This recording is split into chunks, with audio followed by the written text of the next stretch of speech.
Hi. Hello. It's Wednesday. I may not move around a whole lot, but I do like to move around, so I have an ankle splint. One boot's bigger than the other, so if you see me sit down for a while, I'm not bored, just tired. So I was asked by Matt and the team to give a presentation on this, and I was looking at Larry Ullman's book. Let me grab this out. And it's a great introduction to PHP and MySQL. So if you guys haven't seen this, I'm not saying you have to buy it, but it is a great book and very well written, very easy read. I guess I'll just start. How many of you have done HTML, CSS before? Cool. How many of you have actually done JavaScript? Okay, so this may be a little rudimentary because we're basically covering, I was asked to cover the first two chapters of this book, which include things like variables, loops, arrays, comments, that kind of stuff. So just putting that out there. If you've done JavaScript before in any kind of semi-intensive way, it's not that dissimilar. The syntax is slightly different, but it works. So who am I? I'm me. Who are you? Right? No? Okay. I have been working with PHP since 1999. It's about as old as PHP is. I was first using, I think, version 2. Then I quickly jumped to version 3. And over time, I got older. And then I grew up and said, OK, now I'm in version 5. And that's where we are. I've been doing professional web development since about 2000. I became a staff at Berklee College of Music to do web development in their library. And part of the reason that I started working there is because it's also my alma mater, I guess you might call it. I graduated from Berklee with a Bachelor of Music degree in Recording Engineering and Production. So in case any of you have heard, if you're going in the music industry, you should probably have an extracurricular activity that can help pay the bills. Just putting it out there. Said activity for me was web development. And then on top of that, I also have a little white dog, which his name's Chewy. That's in there. And you can find me on Facebook, Twitter, LinkedIn, those kinds of things. I try to keep myself somewhat private. But if you find me, just reach out. I'm not going to say no. I try to hide from all my stalker friends, so just kidding. I don't have any stalkers. So what we're going to be covering is the first two chapters of this book. Basically the idea of what is PHP, what do you need or what do I need to use PHP. It's a very quick and light overview. I'm not going to get too in-depth into it. And then the basic introduction. You have your syntax, your variables, and then basic programming of functions and arrays and conditions and loops. I will say, as we go through this, feel free to ask me any questions you want about this or life in general. I will be not afraid to help you in your time of needs, so just let me know. So, let's start right off the bat. What is PHP? Well, originally PHP was considered the personal homepage. I'm not exactly sure who referenced that at first. I think Larry might say that in there. And over time, people have transferred that to the PHP, hypertext preprocessor. To me, it's just another scripting language. And if you haven't ever dealt with scripting languages before, it is considered non-compiled. If you've ever downloaded an application from the internet, let's say you download a browser like Firefox or Chrome, that is compiled. It's been written in something to package it so that you don't have to do anything to run it, especially aside from download and click it and go. A scripting language like PHP, Ruby on Rails, Python, Perl, those kinds of things, they're typically uncompiled, meaning that the script is never put into a package, and you can at any time open that script file and read the plain text. It's all it is just plain text. What you do need on top of it is some sort of engine that knows how to run that scripting language. PHP specifically is a server-side scripting language. Not many people tend to download PHP and run it in their desktop. People can, but it's usually run on a server, as opposed to JavaScript, which is a client-side scripting language. And every time you load a web browser, that browser is running JavaScript live. It's actually loading it on the client. You are the client, the server is somewhere else. When you're reaching out to the server is doing something based upon your call and response. You ask something, it does something, spits it back to you, you get a result. Client-side scripting, you're sitting there doing something within your own computer and not going to a server. There's a lot of technologies out there that try to blur those lines, and I'm not going to get into that obviously, but those are the two basic ideas of it. And for PHP as a resource, the best place to go is php.net. It is essentially a big internet manual for PHP. It tells you everything you want to know about this stuff. And the community on php.net is fairly active, so you'll see comments constantly going live of, oh, I can't believe you wrote that like this, and you should have written it like that, or somebody else like, that's the best thing I've ever seen. Actually, I've never seen that, but they typically complain, say bad things about other people. No, it's a great community. It's very active, and it's very contemporary with the needs of the web environment and development that's happening in the world. So, what do I or what do you need to use PHP? First of all, you need a computer. If you don't have a computer, you should probably, I don't know, go have a coffee, do something else. I have actually gotten to a point where I run PHP on my mobile devices. I don't advise that to anybody if you want to keep your warranty on your device, but it is possible, because a computer is a computer is a computer is a computer. It's all a matter of how much you want to push at it. To best use PHP, you should have a web server application. This is the best way to communicate with the PHP engine for web development. Your browser would communicate to a server. That server is running something like Apache, Abyss, IIS, or I forget what the acronym is, but that's the Microsoft web server. And when you're doing that, that server, Apache in my case, connects to PHP on the server, does the script, spits it back out to the browser so that you can see the call and response happening back and forth. And then as a developer, programmer, whatever you want to consider yourself, you should have a text editor that's able to do plain text. If you want to write this in Microsoft Word, it's possible, but it's going to really make stuff hurt a lot, all the time, I promise. It just won't, it'll get in your way. You can use anything as simple as Notepad on Windows, text edit on Mac. It's a very easy window to switch it to plain text.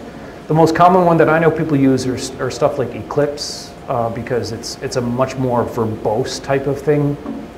If you ever thought, I like to browse the web and I want to watch a video and I want that video to be able to play back closed captioning, well, when you get into something like Eclipse, that's the programmer's equivalent of, I like it to color code for PHP and not do JavaScript halfway through, but then switch over to C++, and it does all of that functional and inserts and stuff. So it's a very intensive thing.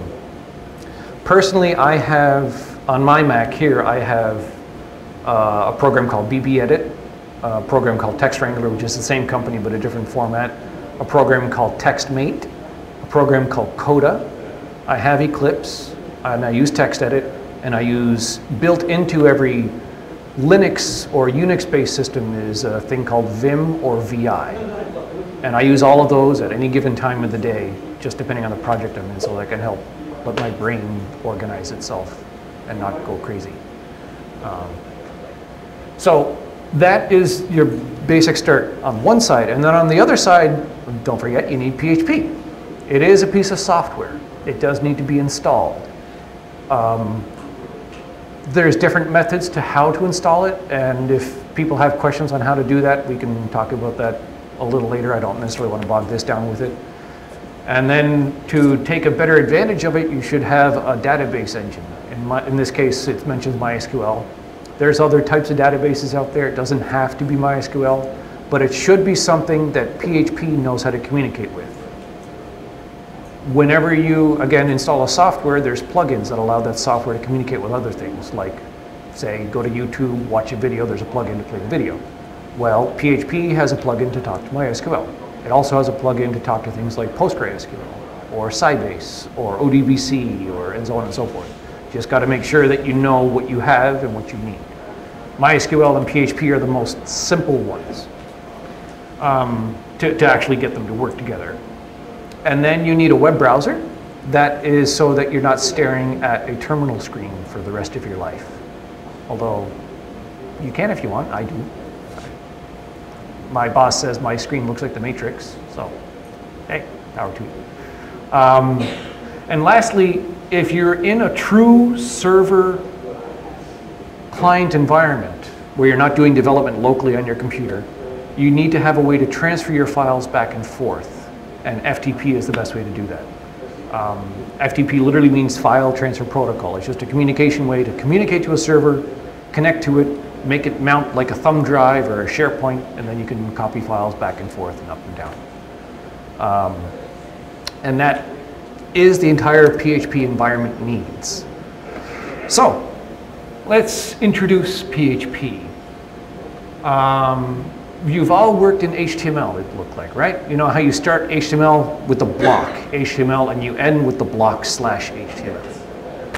Well, in PHP it's no different, except it starts with this less than sign question mark PHP, and then it ends it with question mark greater than sign. And then within PHP you have two main parts of syntax. You have a comment and a non-comment. And the comments come in two flavors. There's the single line comment, which is the simple double slash. And that simply means when you enter a comment in this format, it has to have the full statement finished before you hit return. You can't hit return and put another bit of comment. Or you have, if you do that, you have to put another // That's what that means. The alternative is a multi-line comment, which is the /* to //. And what that means is that I can actually hit return between the words this and is, or is and also, or anywhere else I want, as long as I start it and end it in a normal fashion. And then the other bit that is non-comments is the actual code. In this example I put here, I started with a $, which we'll get to in a minute. And I just put a bit of code that says, this is code, actually a variable. That's all that it is. So those two pieces. If you get that down, you're done. So,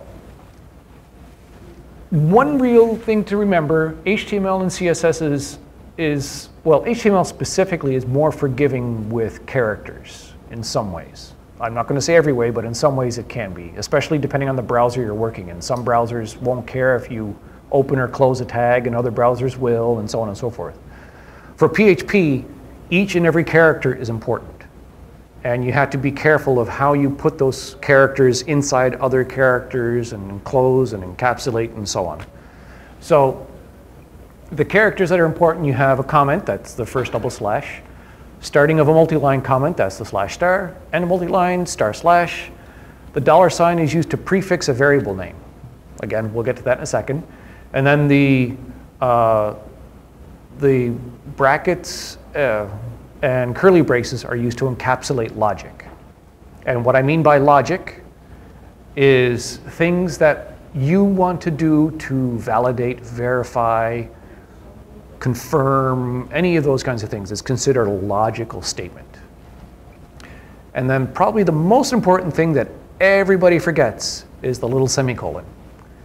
You put the semicolon on the end of every line, at least at this stage. There is a point where you don't have to, but at this stage, every line gets a semicolon. If you forget it, you're going to sit at a white screen of death and have no idea what happened, especially if you're dealing with 15,000 lines of code and don't know what's going on. So always remember, semicolon goes on the end. So a basic PHP code block. This is obviously very similar to what I did before, except now I put this is the entire block. There's the PHP opening, I have a single line comment, then a multi-line comment, and then this is actually a variable, and then the ending block. That in and of itself is a PHP script. So, I kept saying we're going to talk about that in a minute, These are variables. How many people remember their high school math? Okay, right. You remember algebra? You remember the guy saying a squared plus b squared equals c squared and all those things? Variables. The true definition of a variable is literally the value changes. It varies. That's why it's called a variable. The other part is that it's kind of unknown. You don't know what it's going to be. You might not know what it is at the moment, but you can figure it out. So it varies. In PHP, you can store values into a variable simply by denoting that whatever your piece of code is, start with a $, and you're telling PHP, I'm a variable. And then you can use whatever kind of string characters, typically alphabet, to say this is the name of the variable. And it comes in two parts, the name part and the value part. Some people call them a key and a value. Some people call them the label and its setting. I've heard that before. I even had a Spanish colleague from Argentina who called it in Spanish, and I had no idea what he was talking about, but it was still a variable and setting. The big thing about strings, when you set a value, they're encapsulated. And what that means is that you have something wrap on the beginning and on the end. And you can encapsulate a string in a double quote or a single quote, but it has to start and end with the same thing. So you can see I am a string, but the equal sign means I'm setting a value into it, and then I begin my encapsulation with the double quote, I am its value, and the end quote. And then what I've done in the second line is I've essentially taken two strings and concatenated them together, much like mathematics, you add stuff together, but strings, you put two pieces together. The concatenate idea actually exists in Excel, if you ever deal with functions in cells and so on. But ultimately, it's basically taking value 1 and value 2 and smushing them together into one contiguous string. So in the end, the value of I am a string 2 is value space 1, 2. Does anybody know why it's value space 1, 2? Notice I'm actually spelling out value space 1, 2. There's no space after 1 or before 2. If I put a space there, then the value would be value space 1, space 2. But PHP doesn't know grammar. It doesn't know English. Doesn't know, yes? Quick question, in that case, would it make more sense to have the space after the 1, or to actually somewhere in there have the space in? It's kind of a matter of semantics. It's going to come down to what your logic is or does. I didn't put one in there on purpose because I wanted people to notice that it's literally taking the two strings and going, but what in audio terms I call it a butt splice. It butts them together. There isn't a wrong way or a right way, but if you start doing programming, and we'll talk about, if we get to them, there's an idea of loops where you're looping a line by line by line by line. If you put your space in the wrong spot, you might have an alignment issue. So you have to realize, well, put it at the beginning makes it align better than putting it at the end, or vice versa. So the logic determines the best spot. Another type of variable is numbers. Does everybody know the idea of whole numbers, positive, negative numbers, floats, scientific notation with the whole E and the, right? All of those things are possible. So I am the number 1 is equal to 1 is also the same as I am also the number 1 is equal to 1.0. PHP doesn't really care on the beginning whether or not that matters. If you start to take 1.0 and add 1.1, then it matters about the decimals. But ultimately, it doesn't really separate the ideas of numbers. Any number can be added to any other number. Any number can be divided by any other number. There's no real problem with that. I will say PHP is considered what's called a weak typed language, where spelling does matter, but not so much. And what that means is that I can set 1 or 1.1 and PHP doesn't care. If I'm doing in something called a strong type language like C programming, I actually have to specify it's a float and it's this long. And if I exceed that, it breaks. And if I change that, it breaks. PHP doesn't care. So some people may have a reference to that from previous experiences, and I just throw it out there for reference. So, how many things can you do with a number? Well, you can add, subtract, multiply, divide. There's a lot more than that. There's using a percent sign for a modulus, which is not something I'm going to get into right now. You can do all kinds of algebraic stuff with it. There's all kinds of massaging you can do with numbers. Statisticians like it a lot because you don't have to think in that strong type language I was mentioning of it's a float, it's a scientific notation, it's a whole number, it's a negative number. That doesn't matter. It can all work together. And then the last kind of variable type is what's known as a constant. And this is a little bit of a unique scenario because what I said earlier, variables can vary in value. A constant, by definition, cannot change its value. Once it's set, it's done. And so that's why I say they are the exception to the rule. And there's a very specific syntax. And the syntax is called, is a type of a function, which is, in this case, define. So the word define, in this instance, is the name of the function. You go define and open bracket, or parentheses, and now you've actually begun utilization of the function. And what you're doing in the first part is you're passing in a string of text, and you're saying, this is what I'm defining. And then you close that with a single quote, as we've been going along, and then a comma. And then you say, I'm going to set my value to this value. And you do the same thing. Then you close the parentheses and obviously the semicolon. A little bit different than the I'm a string or I'm a number, obviously. But once this is done, this constant can be referenced throughout the script, and it's literally a constant. I've seen different reasons for using it.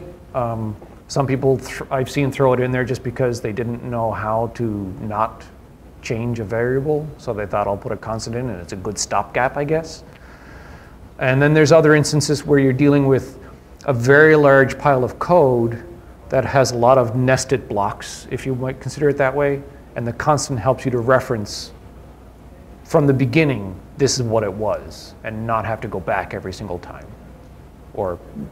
So it's just a good way to put a constant. It's almost like saying, I'm from Canada, so water freezes at 0, water boils at 100. Those are constants. They're never going to change. I don't know what water boils at in Fahrenheit, but I know it freezes at 32. That's a constant. So those things. And then to retrieve it, I threw in this line here because it's a bit of a segue. The word echo. That is a way to literally echo to your viewer, in our case a browser, what something is or happening. So I'm echoing the variable. And the browser says, hi, what is it? OK, and spits it out. And that's why I put here. Hey, wait a minute, echo? Yes, echo. Now we're into programming. Everybody done? All right, cool. No? All right. Nobody's walked out. Echo and print. If you want to see a result from something, you will want to return it to the browser in some way. Programming is dumb. It doesn't know anything. You know what you want it to do, therefore you have to program it to do it. So it will send the information through a thing called echo or print. And the information is parsed, a very fancy word for what PHP does in the background. And then it displays those values in the browser. So the example is echo, and if you remember the string encapsulation, hello world, print, how are you? Now, I made a mistake in my result here, but it displays in the browser, hello world, how are you? So that's literally what it does. What I neglected to do was I didn't put a space anywhere, so I have a wrong space between the exclamation and the how. So just a disclaimer. Nothing wrong with that. And if we put it all together, I will say define who am I am number. So I've literally set the value who am I to the string I am number. And I've set a variable called foo. If you're not familiar with programming, the most fun thing to think about is foobar. If you've ever heard the military term foobar, I think it's hilarious. It's F-U-B-A-R. And if you haven't heard it before, you can Google it. It's a not safe for work statement. So I'll just put that as it is. So programmers like to do foobar, F-O-O, instead of F-U. And you'll see bar foo, foobar, foo-foo, bar foo, all the weird iterations of it. And so I set a foo to hello world and a bar to 1. And so at the end, I'm returning to the browser echo foo, and then I put in a little HTML break code, so it's not a variable, it's literally part of the string, followed by who am I, followed by bar. And you can see I have my dots in the middle, so I'm concatenating my string. And what ends up happening is I get this. So I'll go back and forth a little bit. Foo is hello world, that's the first line. Then I have the break tag in the HTML. That's what allows it to go to line number 2. Then I have who am I, which is the value of I am number. And then bar 1. Now I have another flagrant character. I have a period on the end, which I don't have in my code. But that is what it does. And of course, I am number 1. So thank you. My computer tells me it's accurate, and we keep going from there. Now, I'm just going to switch very quickly.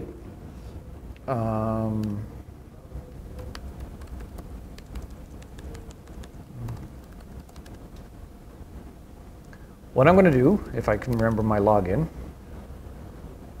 Nope. There we go.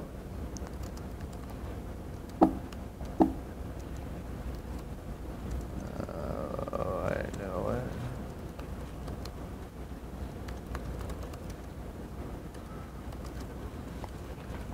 Okay.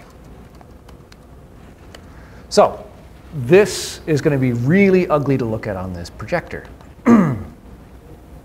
That doesn't help. Let me see, can I turn this color to something else? No. View. Can I?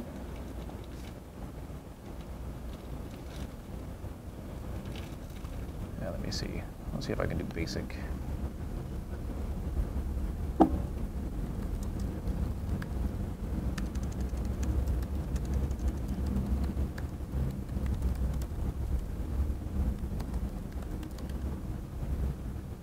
Oh, I lost my password again.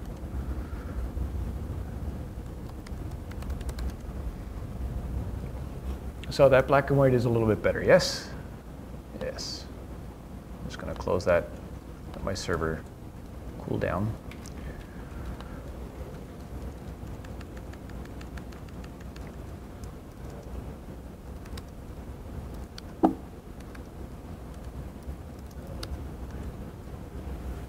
Everybody see that okay?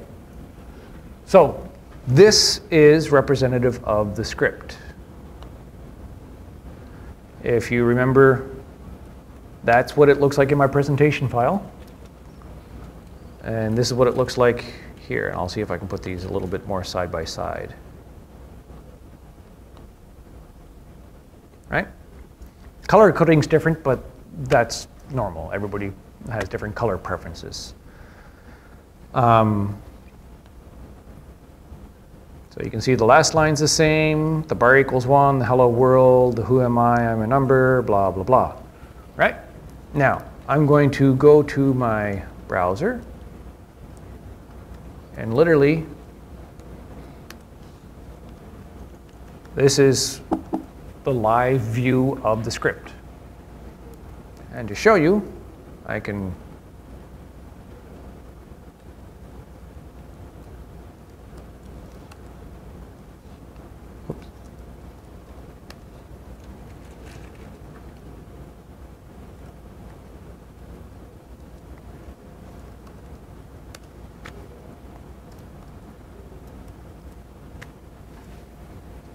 right? That's all it is. And then I can start adding spacing where I need. Rather than putting it into the variables, it's probably better to put it somewhere in the actual echo.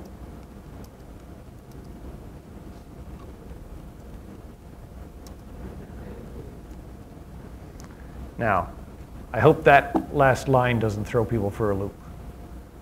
This period is the concatenating of this period, which is encapsulated in the quotes. Everybody got that? Cool. So just cleans it up. That's all it is. And then, how are we doing on time? So,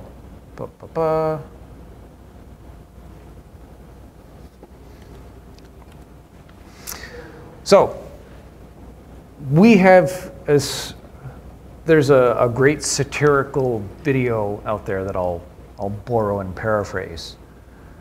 We have covered the 2 cents worth of the $3 million program known as PHP. Basically what it is. Although PHP is free, so I don't know, a bag of chips that somebody gave you, I don't, something like that. But there's a lot more, an awful lot more. So an array is another type of a variable, but specifically the variable is defined by a function called array. And you might start to see a pattern by these parentheses. Whenever you see the parenthesis coming after something, it means it's not a variable. I'm not going to say it means a function. I'm not going to say it means a loop or it means something else, but it means it's not a variable. So array, parentheses, parentheses, right off the bat, most programmers that are used to PHP will see that and say, I know that's a function. And by the fact that it's the word array, they know that it's a predefined one that PHP built that you use to make arrays. And so what is an array? On the most basic level, it's a list of values. Each value is a string or a number or something else. You literally take an array and store a list of other values. The easiest way I've always thought of arrays in code is that it's a linear representation of a table or a matrix. So, for example, the matrix might visually think of a table, like if you think tables, rows, and columns, right? So row 0, and I'm using 0 on purpose. Value 1, value 2, value 3. So those are the 3 columns of that matrix. In PHP, it's represented by my array, and I could call it anything. I could call it foobar. And array is the function, and then I set value 1, and then I set value 2, and then I set value 3. So it's a linear process. You can't really think in 3-dimensional or even 2-dimensional hierarchies in PHP. It has to be done in a linear fashion. And then the ability of retrieving that value, much like we had array or echo foo or echo who am I, you can echo my array and then you grab which column or which row or which intersect of the matrix do you want. And in my case, I said my array 2. And that actually displays value 3 in the browser. And the reason for that is computers think in numbers, and computers like to start at 0, and 0 is always the first. It's just another character. So row 0, I used on purpose. That's the first row. Humans like to think in decimals, 1, 2, 3, 4, 5, 6, 7, 8, 9, 10. Computers like to think in zeros. 0 is the first one. Anything less than 0 is a negative number. Anything more than 0 is positive. But 0 is the start. So literally, value 1 has the position of 0. Value 2 has the position of 1. And value 3 has a position of 2. So when I do echo my array position 2, it's going to grab value 3. And if you think it's a kind of a mind warp right now, try to think of me trying to say that in a sentence, because those things are hard to say, let alone kind of grasp them, I understand. So always remember it starts at 0. And it is possible to override. If you want to start it at 1, you can, but that's a little more complex. So typically, when you're dealing with an array, it's in a key and a value pair idea. The key represents the name or the label of the value. So in this case here, 2 is the label, which is the key. Its value is the string value 3. And that represents the actual value stored in that space of the key. For a row column matrix, you might remember having to deal with intersects where it's row 1 column A, row 2 column D, row 3 column F. Well, it's the same idea except it's all number based. But I said you can override it, and you can. A PHP array supports 2 types. Indexed, where it starts at 0 and always does 0, 1 linearly all the way up to, I don't know what the limit is. I think it's a 64-bit number, so sky's the limit. And then there's associated, where the keys are represented as strings, or it can be represented as a number even, but it's not the default set. So an example, I have the same my array, value 1, value 2, value 3. And as I mentioned, it's index 0, index 1, index 2. And as I mentioned, you grab the second index, or index part 2, by just using that key label. An associated array, it's a little more complex. You put in something that you want to be the key label. And then you have to say, this key is going to point to this value. And I use that word point very specifically. And I'm hoping everybody can see why. So the string ONE points to value 1. The string TWO points to value 2, and THREE points to value 3. Now, to retrieve it, it's the same way. You put in the same string. Instead of the number 2 that we had for the second index, we just put in the string 2.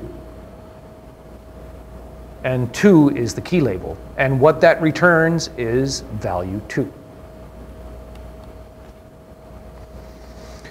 So, once we take all of those things, we can then start putting logic in and around all of that stuff to essentially say how to manipulate the values, set the values, unset the values, continue doing other stuff with it so that ultimately you can build your most common, the first PHP script that everybody builds is a clock or a calendar or a date. So you can actually set it, and the value is, if it's today, show that. If it's tomorrow, show this. If it's this, show that.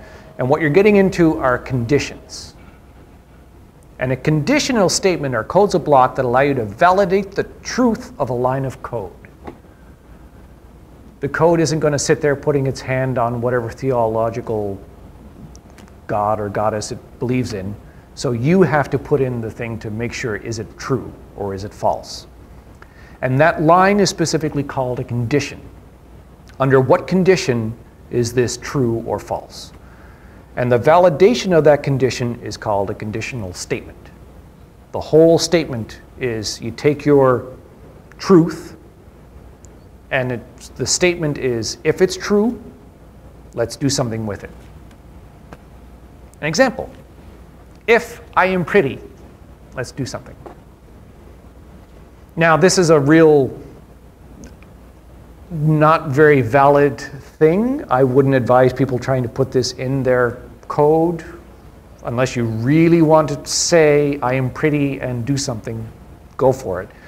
But it's not a true condition. But the idea is, if I am pretty is true, then let's do something. And of course, because I wrote it, it's going to be true. So we'll keep going with that. Now, a condition can be very complex, though I advise against it. I've preferred to start breaking up your conditions into the most simple form rather than make it complex, because the last thing you want to do is go back and have no idea what the heck you did and have no idea how to debug it or how to fix it. But expanding on conditions, aside from just the I am pretty, you can have multiple ways to do it. So that first line is equals, really equals, not equals, really not equals, less than, greater than, less than or equal to, greater than or equal to, or not. And the really equals and really not equals is a way to essentially say, some people might say, you know, 1 is true and 0 is false. That's a typical on-off switch, if you will, right? Now, if you can put 1 equals equals true, and it will validate. If you put 1 equals equals equals true, it will be false, because 1 is not really the value of true. They're two different sets of values. It's like saying 1 equals ONE. Humans say yes, but is it really equal to ONE? No, because 1 is a number and 1 is a string. And that's how that kind of works. Then you have your ands and your ors and your xors or xors or I don't know how to, I've heard different pronunciations of it. So for example, if 1 equals 1.0, that's true. Now remember I said the really equals, if I change that to 1 really equals 1.0, that's false. I think that's how it validates in PHP. I know that's how it validates in other things. But don't quote me on that. So the really equals would be false because although they're both 1s, 1 is actually a float and 1 is not. And then the vertical lines, or in parentheses, remember math, order of operations, what happens first, all these kinds of things. 3 minus 1. 3 minus 1 is 2. Not equals 1. Well, 2 doesn't equal 1. Okay, so that's true. Or 0 plus 1 equals 1. So it's true, or it's true, or it's true. Any one of those can say it's going to pass. And the final condition I have, true. That's all I have to put is true, because it's a specific value, and it allows it to be true. So all of those things say pass, and then I'm going to do something. And so I wrote in English, if 1 is 1, 3 minus 1 is not 1, 1 plus 0 is 1, and true is true, then we'll do something. An example of an else statement. So if you do something, but then you realize, well, not all things are black and white. It's not always something to be true. It might have if it's true or if it's not true, and that's called an else. It's like your mom when you're a kid and they're saying, clean your room or else. Well, the condition is clean your room, and if you don't, else is going to happen. I don't know what else was. I was a good boy. I don't know about you people, but so the if is true, do something. If it's not true, do something else. That's really what it means. And that can expand further where you can have multiple conditions of if it's true, if something is true, do this. If something else is true, do that. If something else is true, do this. And it essentially goes if else if, else if, else if, else if, else if, else if, forever and ever and ever and ever and ever, until you decide to stop. So that was conditions, and then what we move into is loops. And loops allow you to iterate a process over and over and over and over and over and over and over and over and over. It's like the old polka song, Roll Out the Barrel. I don't know if anybody knows that. It just keeps going on and on. No? Okay. So it's great for repetitive tasks. One way to think of it where you might see it every day in the news as a repetitive task is a headline. CNN has a lot of headlines, or a Twitter feed where it constantly refreshes. Well, the repetitive task is do this, now do this, now do this, now do this. And every single time it runs the same line of code, which is go get whoever did something, update it, spit it back out. Go get whoever did something, update it, spit it back out. And just constantly does that. And it uses conditions to validate, much like if statements and else statements do. And the basics of a loop, I'm going to touch on a for loop. I want to say there's 3, maybe 4 different types of loops. There could be more. So there's things like a for loop. You might hear while loops. There's others called do whiles, for each loops, so on. The one I tend to use the most is the for loop because in my workflow, it works the best. So you'll always have the for loop followed by, let's start with something, followed by the semicolon. I think it's semicolon, might be a colon, might have this wrong in syntax slightly. Then validate the variable condition. Actually, I can look this up to see if I had this wrong.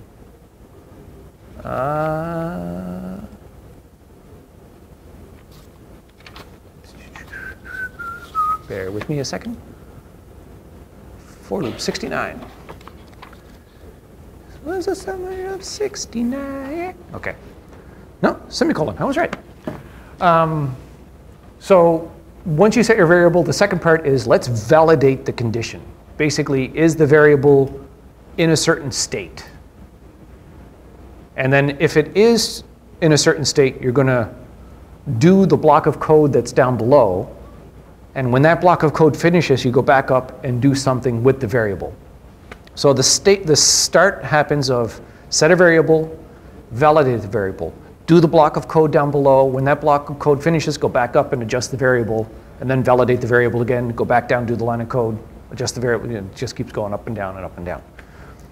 A basic loop is something like this. For I equals 1. That's how we started. I is 1. Whenever you come to the for loop, it's going to be 1. Now, is I less than or equal to 10? Well, yeah, I is 1. OK. So I is less than or equal to 10. Let's look inside your block of code. This is an iteration number 1 of the loop.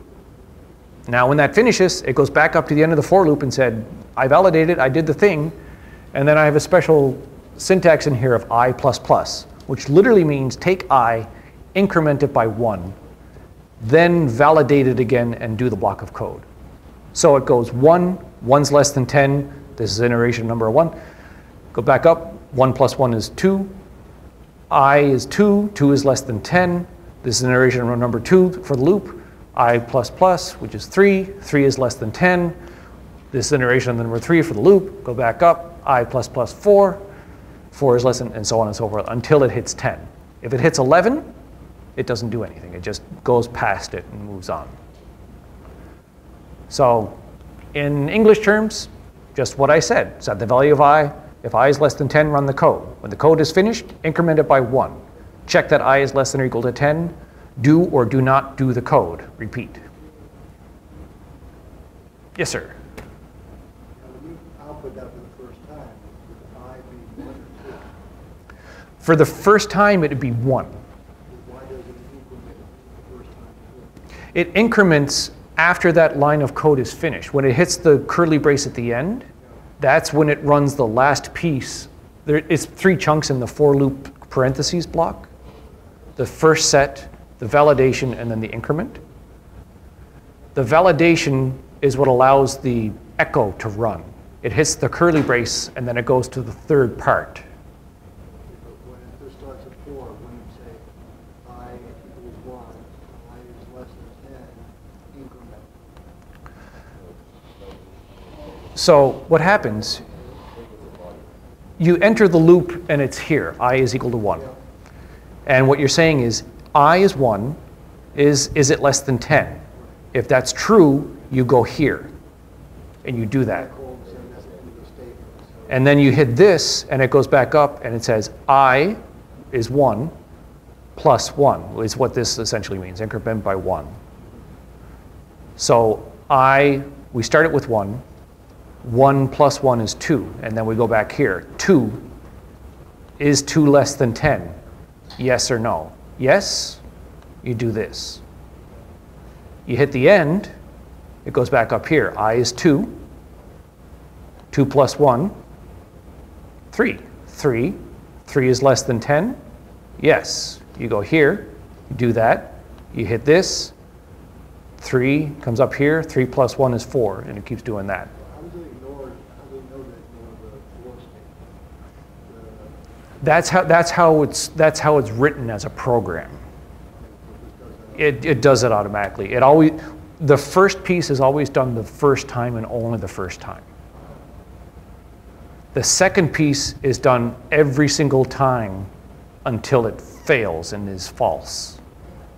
The third piece is done every single time until it fails and is false.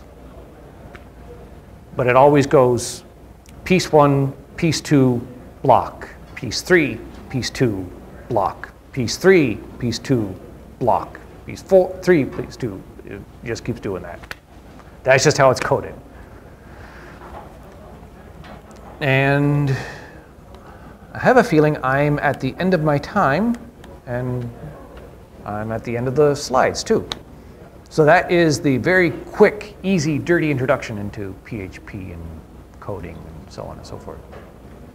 Yes, ma'am. When we were going over operators and stuff, you said it had like types for or.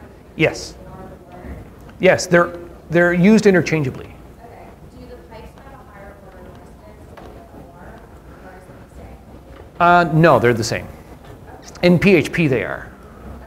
I believe that may vary in C, but I can't remember. Ruby, or is more order distance? Yeah, see, I'm pretty sure they're equal. They might be a little bit different, but I'm pretty certain they are.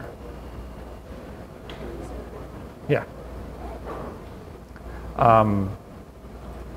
PHP, again, PHP is a little weak because in Ruby being Ruby, it's a different beast altogether and how it handles the parsing engine and stuff too, so.